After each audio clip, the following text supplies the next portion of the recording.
आज राम मनोहर लोहिया के 100 बरस बीतने के बाद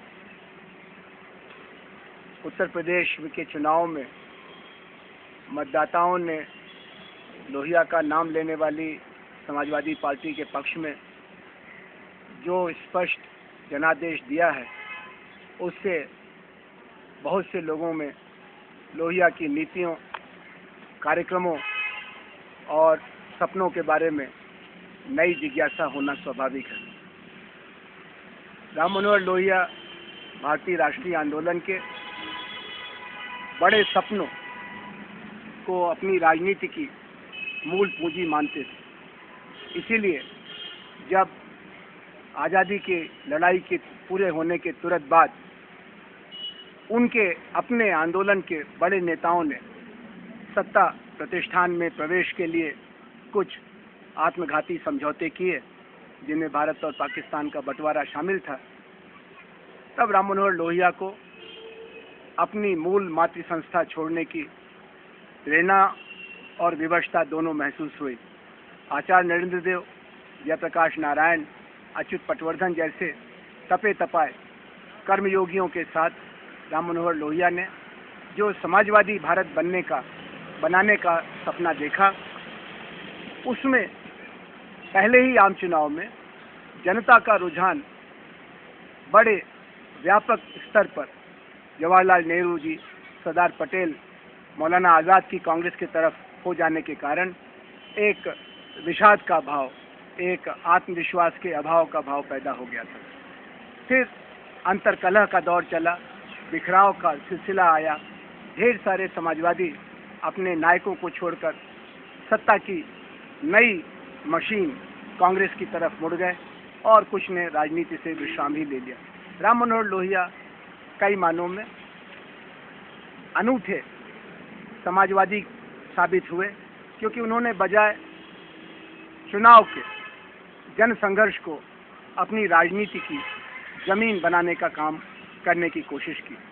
और क्योंकि गांधी के नेतृत्व में आज़ादी की लड़ाई में उन्होंने अपने को एक समर्थ और असरदार सत्याग्रही बनाने में सफलता प्राप्त की थी, 11 बार अंग्रेजों की जेल में बंद किए गए थे, तो सत्याग्रही समाजवाद की तलाश में राम मनोहर लोहिया ने सिविल नाफरमानी का रास्ता पकड़ा। सिविल नाफरमानी किस बात के लिए? जवाहरलाल नेहरू जैसे राष्ट्र नायक की नीतियों के खिलाफ कौन सी वैकल्पिक नीतियों का सिलसिला लोहिया बनाना चाहते थे?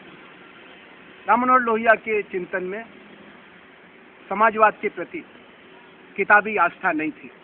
वह मार्क्स और गांधी दोनों के चिंतन का जो श्रेष्ठ पक्ष था, उसको समेटते हुए 20वीं शताब्दी के स्वाधीन मनुष्य के अनुकूल समाजवाद की कल्पना करते थे, जिसमें जनतंत्र, अहिंसा, विकेंद्रीकरण, समता और संपन्नता लाजमी तत्व थे।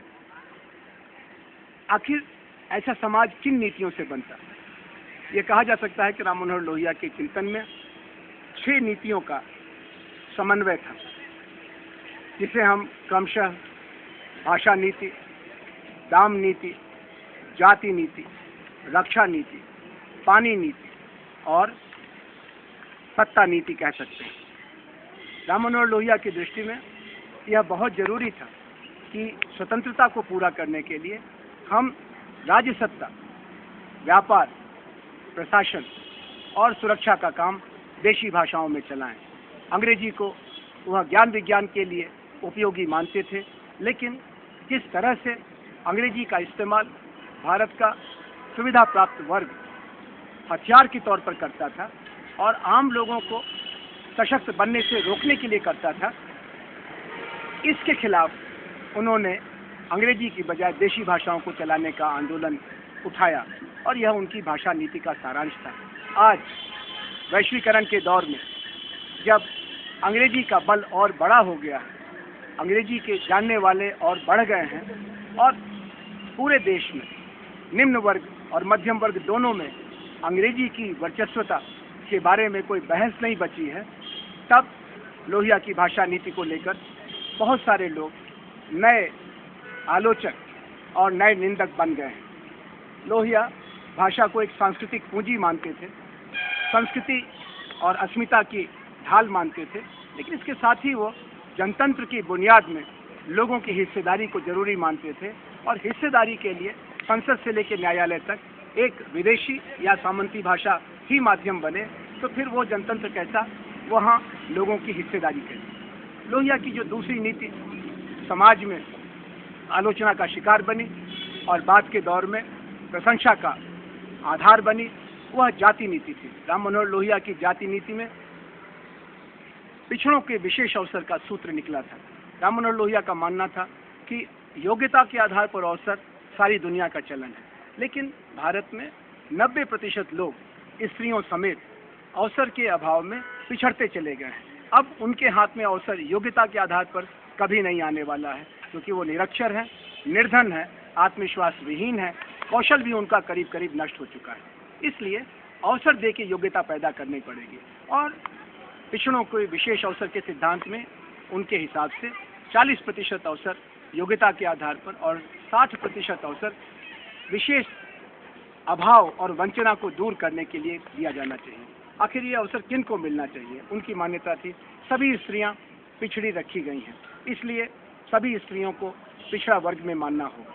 फिर आदिवासी समाज कई हजार साल से हाशिए पर खड़ा है, अपनी बारी का इंतजार कर रहा है। उसकी जमीन, जायदाद, भाषा, संस्कृति सबको गैर आदिवासी समाज ने दबोच रखा है। इसके बाद अनुसूचित जाति के लोग, जिनको हमने आर्थिक दुनिया का हिस्सेदार तो बनाया, लेकिन सामाजिक, सांस्कृतिक और राजनीतिक सत्ता से वंचित रखा, उनको अस्पृश्य कहा, उनको दोषयुक्त माना और उनको समाज में रहते हुए भी एक तरह से अनदेखा किया। फिर एक चौथा वर्ग है बहुत बड़ा, जिनको आप कह सकते हैं कि ये सवर्ण जातियों में, लेकिन ये अस्पृश्यता के शिकार न होने के बावजूद कला कौशल की दृष्टि से, संपत्ति के स्वामित्व की दृष्टि से, राजसत्ता में हिस्सेदारी की दृष्टि से वंचित वर्ग में थे, जिनको राम मनोहर लोहिया ने पिछड़ा वर्ग कहा। और पांचवा हिस्सा भारत के सभी अल्पसंख्यकों के बीच में चल रही छिपी जाति व्यवस्था के शिकार अत्यंत पिछड़े अल्पसंख्यक। आज अनुसूचित जाति, अनुसूचित जनजाति और शैक्षणिक तथा सामाजिक दृष्टि से अन्य पिछड़ा वर्ग के लिए आरक्षण की व्यवस्था की जा चुकी है। कुछ व्यवस्थाएं आधी शताब्दी से ज़्यादा से चल रही हैं, कुछ व्यवस्थाओं को चलते हुए लगभग 2 दशक पूरे हो गए हैं, या कहिए 1 पीढ़ी पूरी हो चुकी है। स्त्रियों के आरक्षण का सवाल अभी आधे अधूरे ढंग से पेश हुआ है।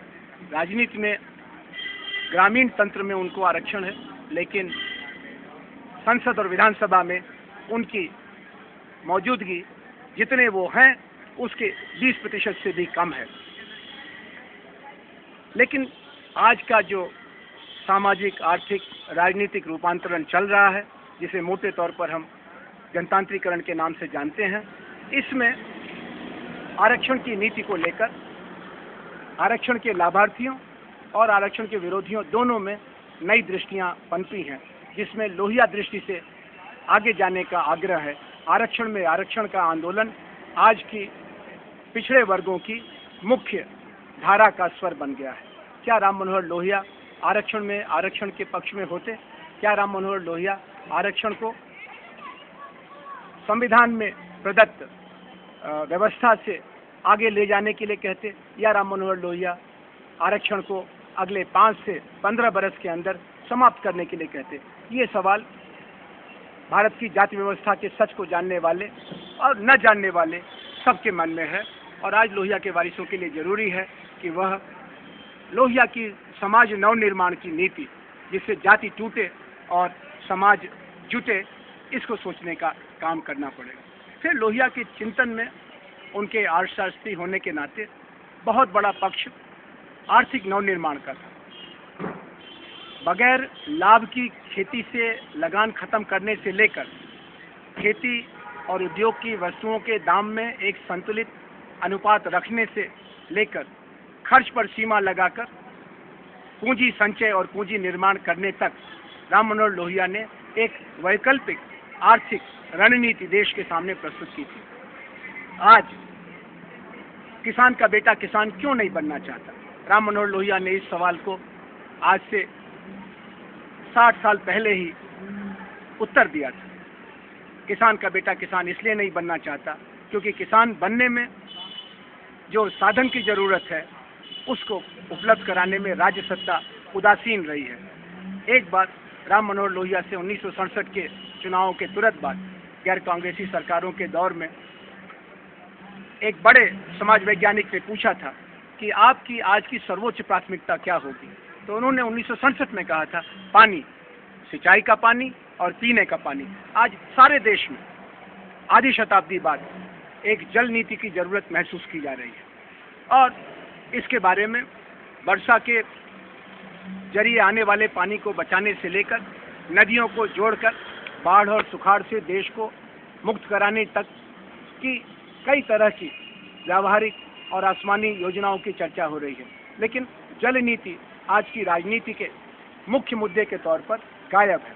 नदियों के पानी के बंटवारे को लेकर पार्टियां झगड़ा तो करना चाहती हैं, लेकिन समग्र जल नीति का लोहिया चिंतन उनके किसी काम का नहीं है। आज के लोहियावादियों को विशेष तौर पर उत्तर प्रदेश में शासन में आए हुए समाजवादी दल के नेतृत्व को देश की और उत्तर प्रदेश की जल नीति के बारे में लोहिया द्वारा दिखाए गए रास्ते के बारे में सोचना ही होगा। फिर राम मनोहर लोहिया ने जो खर्च पर सीमा लगाने की बात की, उसके बारे में आज के भोगवाद के फिसलते माहौल में, जहाँ पर अमेरिका से लेकर ऑस्ट्रेलिया और अफ्रीका से लेकर एशिया तक चारों तरफ पूंजी का जोर चल रहा है और एक तरह से आवारा पूंजीवाद का माहौल है, इसमें पूंजी निर्माण कैसे हो? जहां मुनाफा वहां पूंजी जा रही है, जहां मुनाफा घट रहा है वहां से पूंजी भाग रही है। भारत में भी कृषि से पूंजी भागकर उद्योग में आ रही है और उद्योग से भाग करके देश के बाहर भी जाने का काम कर रही है। इसमें हम पूंजी निर्माण के लिए क्या कर सकते हैं? टैक्स लगा करके अगर आप साधन इकट्ठा करना चाहते हैं तो इससे मध्यम वर्ग चोरी करने में गुरेज नहीं करता। काले धन की अर्थव्यवस्था हमारी अदूरदर्शी टैक्स नीति का ही परिणाम है। राम मनोहर लोहिया का रास्ता तीसरा रास्ता था, जिसमें आपको कमाने की तो छूट है लेकिन खर्च करने की छूट नहीं रहेगी।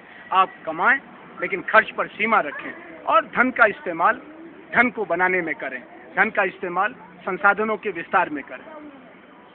इसी तरह से राम मनोहर लोहिया की जो रक्षा नीति थी, जिसमें उनका मानना था कि हमको अपने पड़ोसियों के साथ भाई जैसा बर्ताव करना होगा, लेकिन सीमाओं के बारे में किसी भी तरह की नरमी नहीं रखनी होगी। अगर हम अपने देश की सीमा के बारे में लापरवाही बरतेंगे तो सारी दुनिया में हमारी अपनी हैसियत गिरेगी। राम मनोहर लोहिया की ये चेतावनी पंडित जवाहरलाल नेहरू जी के काम की नहीं थी, इसीलिए चीन के द्वारा धोखा दिए जाने के बाद से आज हम लगातार अपनी पलटन के खर्च को लेकर के बेसहारा और बेसहाय हो चुके हैं।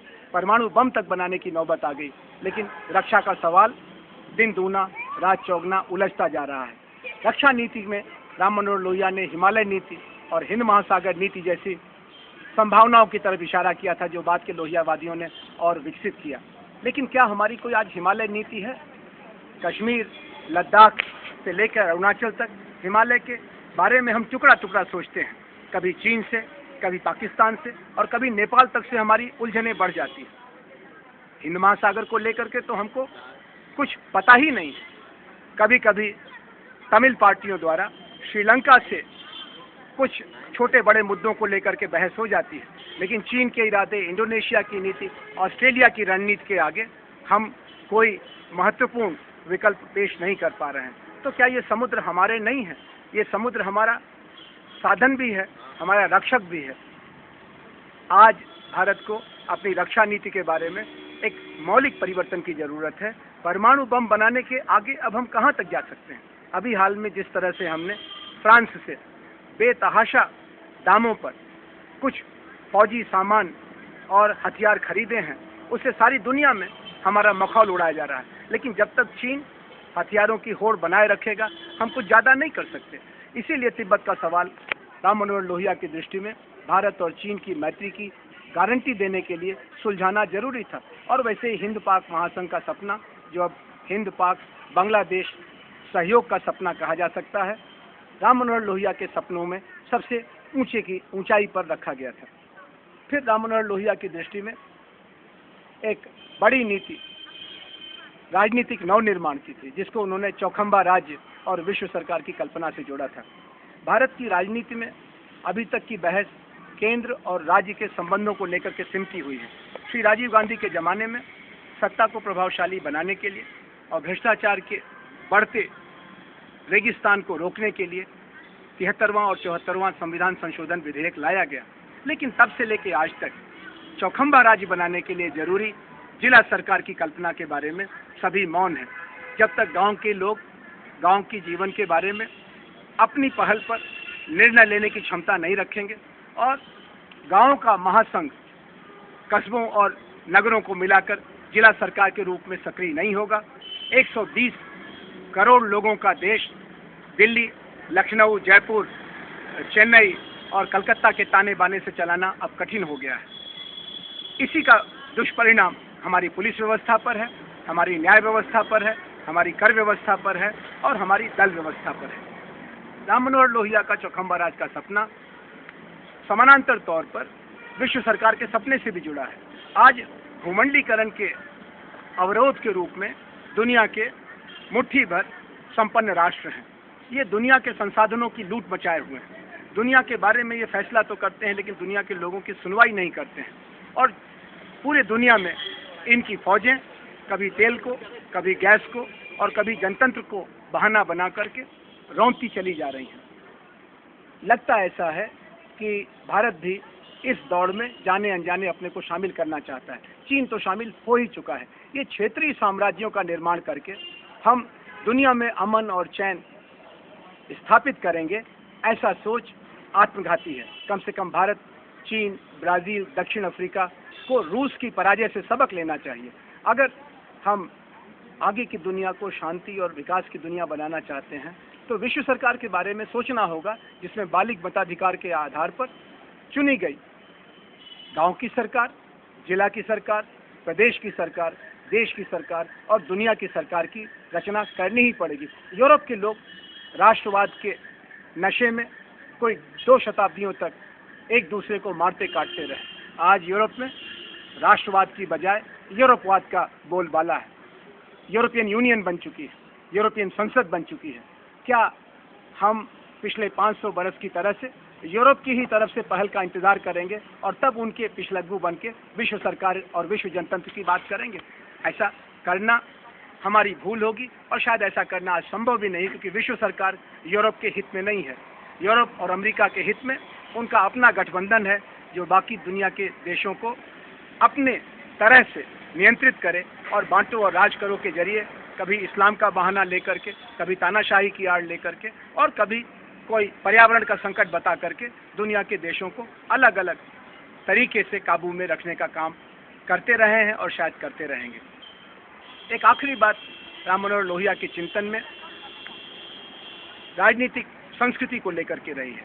राम मनोहर लोहिया राजनीति को सत्ता की तलाश भर नहीं मानते थे, वह इसको बादशाहत और पैगंबरी का मिला जुला सपना कहते थे। उनकी मान्यता थी कि अगर राजनीति में पैगंबरी यानी परोपकार और परमार्थ का भाव प्रबल नहीं होगा तो राजनीति शैतानी काम हो जाएगा। इसी तरह से उनकी दृष्टि में राजनीति में जानने वालों को यह स्वीकार करना होगा कि सत्ता उनकी तलाश है, लेकिन सत्ता किस लिए?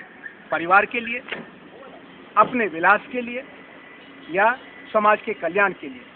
उनकी यह चुनौती थी कि राजनीति में, विशेष तौर पर जनतांत्रिक राजनीति में, सामंती दौर के अवशेषों का बने रहना जहर जैसा होगा। कंचन और कामिनी, यह सामंतों की 2 बड़ी खराबियां थी। आज ऐसा लगता है कि सिद्धांतहीनता की आंधी ने सभी दलों को जड़ों से उखाड़ दिया है और चौतरफा सत्ता का अर्थ साधन और संपन्नता की तलाश है और पैसे से सत्ता और सत्ते से पैसा, इस विषम चक्र में समूचा जनतंत्र फंस गया है। राम मनोहर लोहिया इस जनतंत्र को एक तरह से इनकार करते, क्योंकि उनकी निगाह में बिना रचनात्मक कार्य, सत्याग्रही कार्य और संसदीय कार्य के संतुलित संयोग के लोकतंत्र में राजनीति का कोई बहुत मतलब नहीं रह जाएगा। आज हम देख रहे हैं कि रचनात्मक कार्य नहीं के बराबर हो रहा है और जो हो रहा है उसका संसदीय और सत्याग्रही कार्य से कम संपर्क है। सत्याग्रह करने वालों की एक अलग जमात बन गई है जो जेल के अंदर और जेल के बाहर जाने को अभिशप्त हो गए हैं और उनका वोट की राजनीति पर बहुत कम असर रह गया है। और जो वोट की राजनीति में है वो वोट बैंक बनाने के लिए राजनीति के अपराधीकरण और अपराध के राजनीतिकरण को लेकर के आप कौन है भाई? आप